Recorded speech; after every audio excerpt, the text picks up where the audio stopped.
Just as a little side to the real message of today, I can't help but think how Joseph must have wanted sometimes not to fall asleep.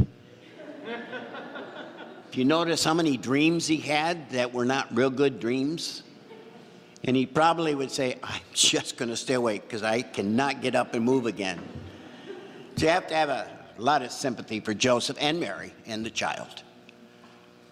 Today's feast of the Holy Family of Jesus, Mary and Joseph, in the gospel that we heard account is the account that we hear from Matthew's gospel. And it moves us away, as I said in the introduction, moves us away from the peaceful and joyful events of the birth of Jesus that we heard in the Gospel of Luke and we remembered on that evening of Christmas.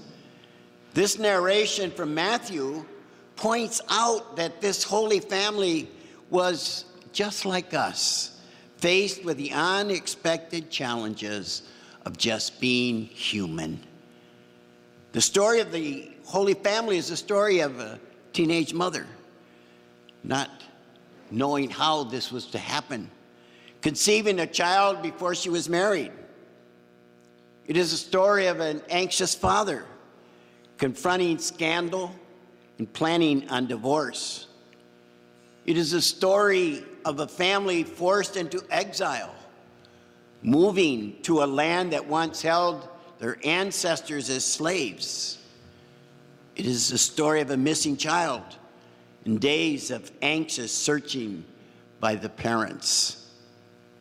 Matthew's story in the gospel today of the Holy Family's flight into Egypt is essentially a story of refugees. Matthew states clearly that Joseph was afraid. He feared the authorities, and he worried about his family. What was to happen to them? After all, they were under an edict of death for their child. The Holy Family was an exhausted family, moving from here and moving from there, unsure how long they'd be in any one place. After leaving Egypt, the family feared returning even to Bethlehem. And so they settled in a new place, a place where they didn't know anything about, in Nazareth.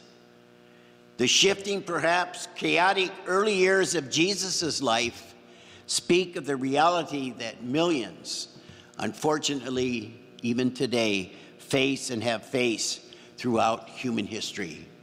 Life can be so complicated, can be so unexpected at times. I'm sure Matthew was not trying to ruin the peaceful story told in Luke's gospel. I don't think that was Matthew's intent. The church's liturgical calendar wants to show us that even though the Christmas season is one of bright lights and peaceful stories, it is also the story of struggles and shadows. That's our life, isn't it? Good times, bad times. While we celebrate the birth of a child, Emmanuel, God with us, we also remember the tragic slaughter that came after of innocent children, ordered by the bad madman Herod. Matthew reminds us that while we speak of the Holy Family, we also speak of a family that struggled and suffered like so many of us do in our present day. But despite all the obstacles, the Holy Family lived with profound hope. Profound hope. It's the only way they could have gotten through all of that. They trusted completely in God. They call us to that kind of trust in our own lives when we are in the midst of those challenges. In our times, the Holy Family stands beside us in our worries, our struggles, our uncertainties, in our times of doubt. The Holy Family understands anxious parents who worry about their families and their well-being. The Holy Family understands the fear and confusion of refugees separated from those they love and from their homelands. The Holy Family offers comfort to teenage mothers and single parents. The Holy Family consoles the outcast, the bullied, the homeless, and those that are rejected by society. We might ask ourselves, where can we find that kind of peace, trust, and hope in God that strengthened the Holy Family as they endured their many, many trials? We heard it read this evening. Beautiful reading, the second reading from Paul's letter to Corinthians, when he tells us we need to put on compassion, kindness, lowliness, meekness, patience, forgiveness, and love. I think to take that reading that we had from Paul today, cut it out, paste it somewhere, it's a wonderful guideline for family living. I am sure that the Holy Family didn't always find living those values easy, nor do we.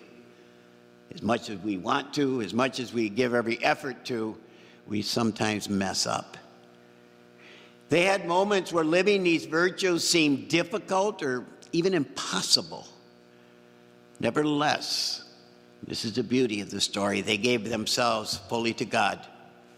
When we find ourselves overwhelmed, and we will, with family challenges, we need to remember where to look today, to the example of the Holy Family. They are our model for living. Despite all the hardships, times of anxiety and difficulty, the persecution and tragedy, they showed us how to be a people of faith, people of forgiveness, people of love. The image that we see in the back is a beautiful image, but the reality of our lives is what we heard in Matthew tonight. It will be a struggle, but Emmanuel, God continues to be with us. I want to conclude with a thought as we begin this coming week, this New Year's of 2020. And it's something you probably heard, but I think it's really nice. And I just want to share that with you. When the carols have been stilled, when the star-topped tree is taken down, when the family and friends are gone, have gone home, when we are back in our regular schedules, the work of Christmas begins.